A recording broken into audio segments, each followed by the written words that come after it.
Ето, ма, другаро, се я влезах. Кажете ми име, презиме и фамилия. Първо аз се казвам Крум. Така, презимето? И презиме, и презлете се, то са неизмерено, но си е същото.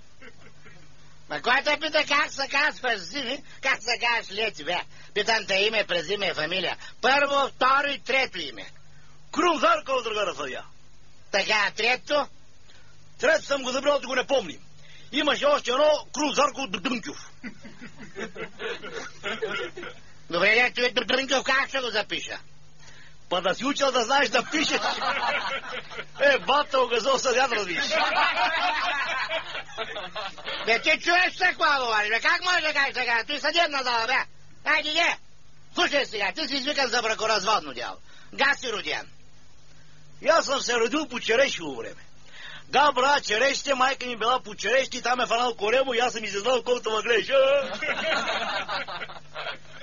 Бе, година, дата не знаеш ли, бе? Годината е някъде измежду годините, ама дата ти че я намериш, защото си поучен. Слушай, бе, ти паспорт нямаш ли, бе? Я ма пашапорта му не, че религото намирили, па мислили, че е некой тефтерци и си избасали газовете с него.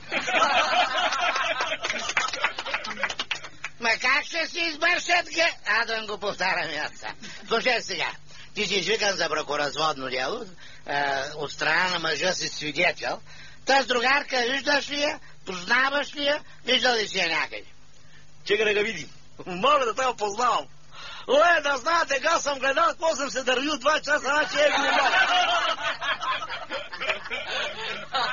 Бе, нас ти не интересува какво си правил, бе. Нас ти интересува какво точно си видял.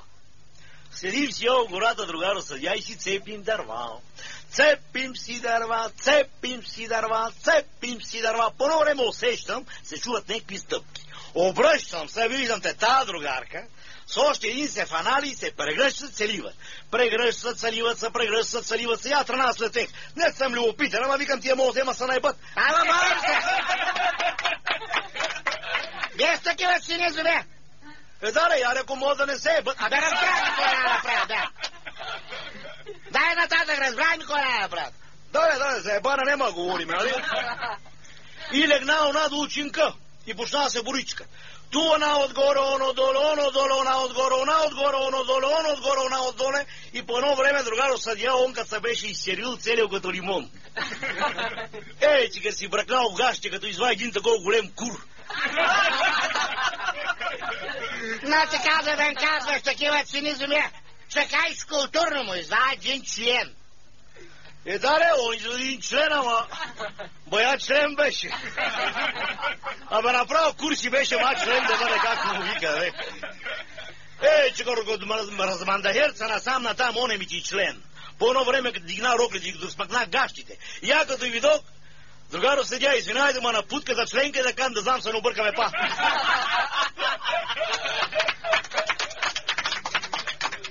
Слушай, Штафана, ще свърля вина навън, кайде, путка членко, умръсиме и мен, и аз ги каза. Нас се интересува, те съркоплява ли са или не са съркоплява? Те от начало така, бе, аз съркоплява.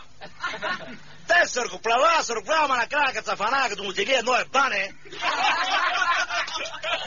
Марш, веднага напускай залата, кой го намери този, бе? Ма чека, бе, другаро съдия, аз така си го знам, така си го говорим. Ма искам да питам тази думичка член какво значи, откъде произлиза. Бе, че това дет ти казах да го казваш, бе. Дет викаш, че го мандаерцал, бе, я било. Ама член кур ли е, бе? Бамо, мамата. Та мене от теке сето за кур ли му има, бе? Мамо, да